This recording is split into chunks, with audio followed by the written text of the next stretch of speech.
As a meteorologist and someone who's studied this my whole life, I couldn't have even believed that could have happened. To give you an idea, they're saying that even right now, this is likely a 1 in 1,000 year event. To give you an idea of how unprecedented this is.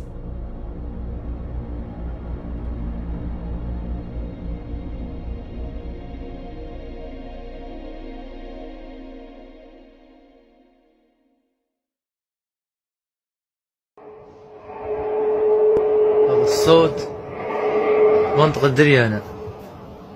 سبحان الله، صوت يسمعوه بالميضة وتوكرة وبنغازي. 18 أو 19 فجر. خميس 19. صوت عالي، سبحان الله العظيم. الله أكبر.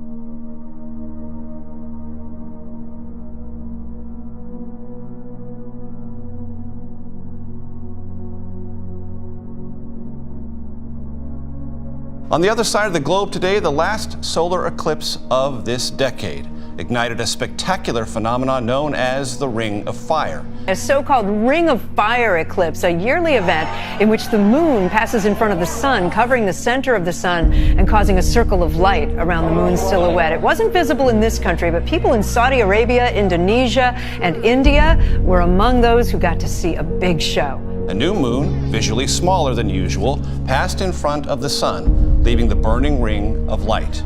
The next total solar eclipse here in the U.S. won't be until April 2024. Scientists are puzzled by the behavior of what used to be one of the brightest stars in the skies. It's called the red giant star, called Betelgeuse. It's been rapidly dimming since October. It used to be the 9th brightest object you can see from Earth, but it's now more than 2 times dimmer than usual.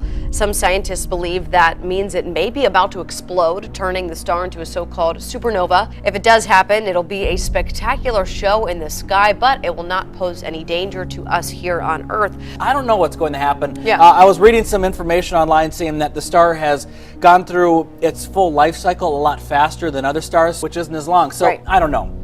It's We'll interesting. see. We'll have to watch the skies. Data from the Zambezi River Authority shows that the water flow at the Victoria Falls in southern Africa is at its lowest since 1995. Would all this ordinarily be covered? All of the flat parts of the rock over there would be covered by water. The Zambezi feeds into one of the natural wonders of the world, and a low river has impacted on the Victoria Falls. All in this dry section that's just over here. See, there's a little trickle of water there. There should be water going all the way across the Victoria Falls. Wow, that is a dramatic and sad sight. Incredible change, isn't it?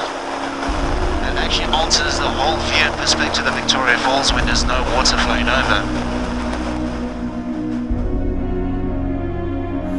For decades, the Victoria Falls have drawn tourists from Zimbabwe and Zambia. This is where southern Africa's Zambezi River cascades down 100 meters. However, drought has affected the water flow. It's still one of the most spectacular visual feasts you'll ever see, but it seems to be disappearing. This is a sight which has delighted people for centuries, and now look at it. The impact is dramatically stark from this angle. The world's largest falls now down to a triple in places. I thought it was just a story people used to talk about, not until I came to see what is happening here at the Victoria Falls.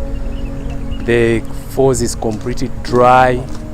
The dry season is normal for every season to be dry like that, but this season it started as early as June.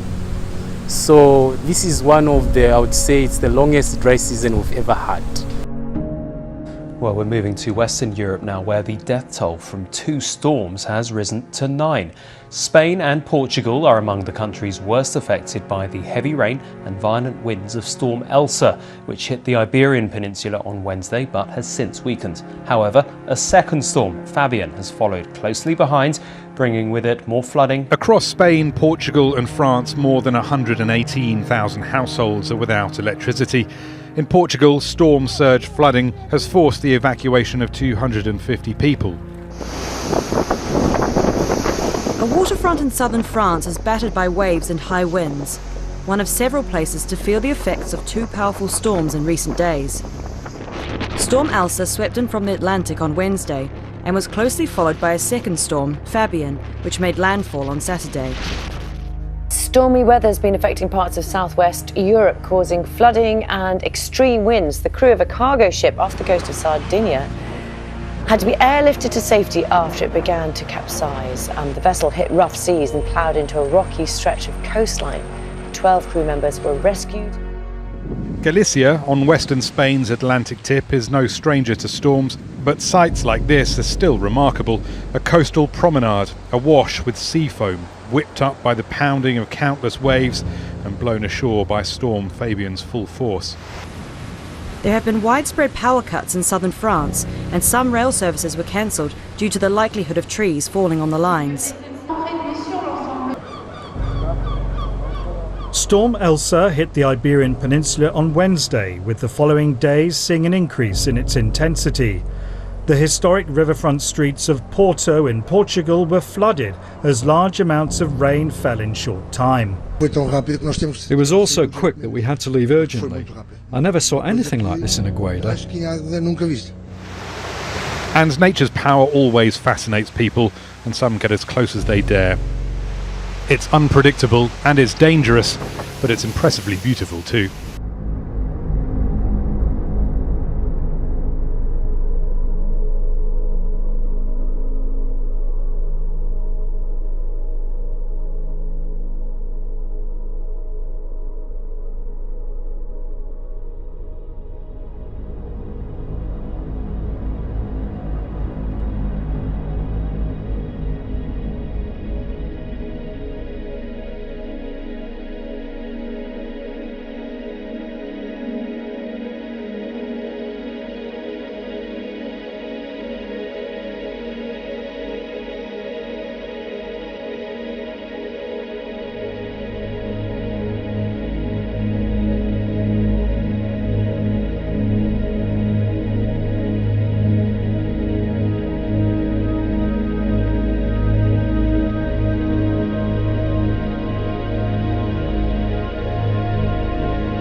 The hazardous smoke that's become Sydney's new norm has coincidentally sheltered us from what was expected to be a day of record-shattering weather. While we sweated, the state's west melted, and right now a powerful southerly is dramatically dropping temperatures. Sydney's biggest water supply choked by smoke. Every corner of the Warragamba Dam under threat as fire takes over the Blue Mountains. Further west in the tiny town of Tottenham, a dust twister.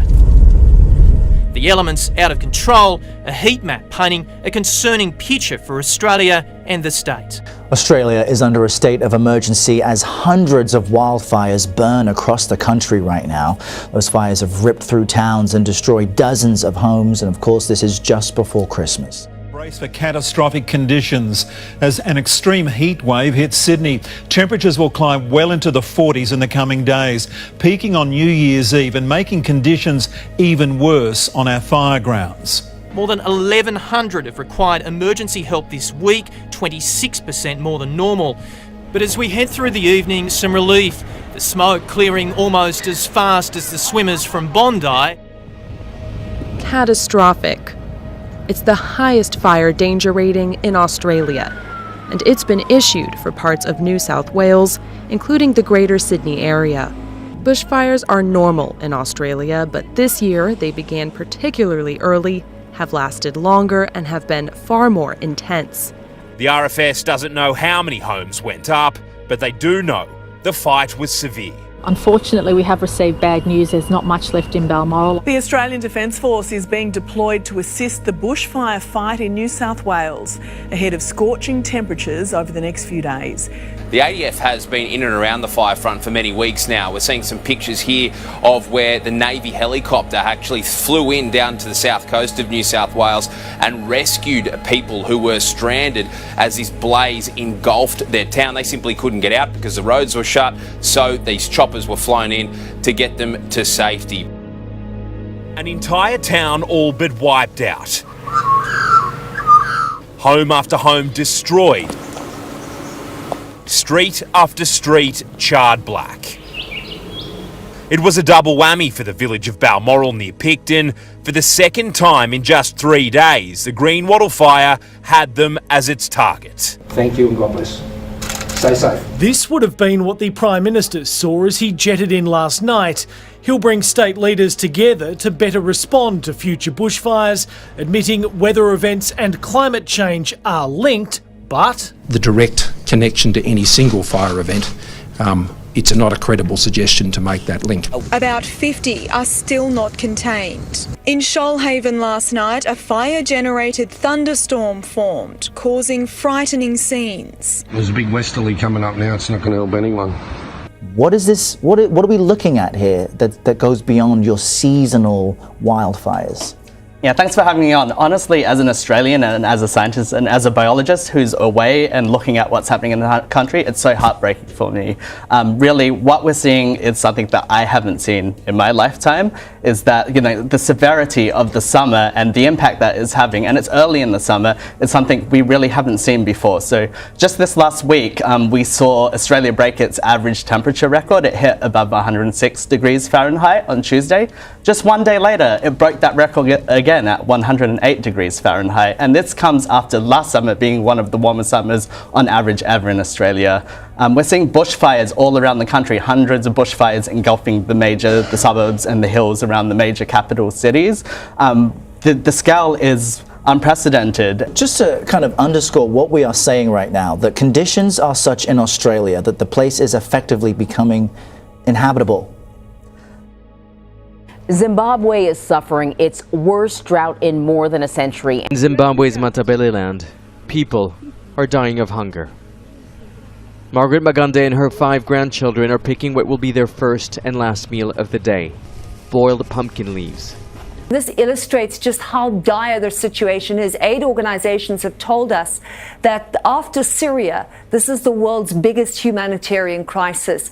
Over half the population of Zimbabwe, that's over 7.7 million people, are being pushed to the brink. You're seeing that what's happening is that it's occurring more frequently. So Zimbabwe has always suffered droughts, but they would be once every, 3-5 years. Now you're seeing it almost annually, sometimes twice a year. Zimbabwe needs more rainfall for food to grow. In November, traditional healers invoked the Nyami spirit of the mighty Zambezi River to release the rains, but they have yet to come. And so the world's largest waterfall that separates Zimbabwe from Zambia doesn't quite look the same, with tourists asking, where has the water gone? This isn't just a tourist attraction, it's the lifeline for millions of people beyond Zimbabwe's border, because the water is used both for food and power. But look at it now. Gone is the thunderous sound of falling water. Left below are hungry animals, dying of thirst. 5 quakes of magnitude 4.8 to 6 struck this same area. And then last night, we also had an earthquake, the 3.2 magnitude quake that struck near Idlewild.